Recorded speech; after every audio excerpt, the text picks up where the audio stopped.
Lorsque votre partenaire vous parle de quelque chose qu'il a blessé, il est important de ne pas vous mettre à justifier. Soyez simplement dans l'accueil. Ne vous mettez pas à expliquer dans tous les sens. Soyez simplement dans l'écoute. Et surtout, ne banalisez pas. Soyez dans la compréhension. Parce que ce que l'autre ressent est légitime et nécessite d'être pris en considération. L'autre parle de quelque chose qui l'a blessé, qui l'a frustré. En faisant cela et en vous tendant justement la main, en parlant, la personne est en train de chercher la connexion vers votre cœur. Comme on cherche la connexion avec un téléphone vers un réseau pour pouvoir joindre une personne qui est importante pour soi. Alors dites à cette personne, je suis désolé que tu te sois senti blessé. Ce n'est pas ce que je voulais.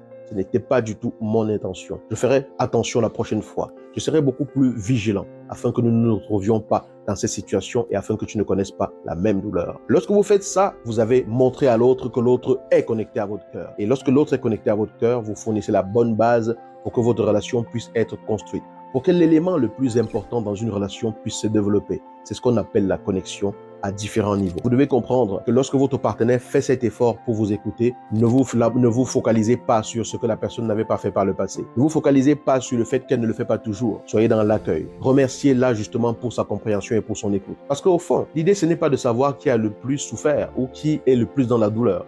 La relation, c'est quelque chose qu'on construit à deux. Alors, utilisez les éléments comme ceux-là, des moments comme ceux-là, comme un tremplin vers une meilleure qualité de votre relation.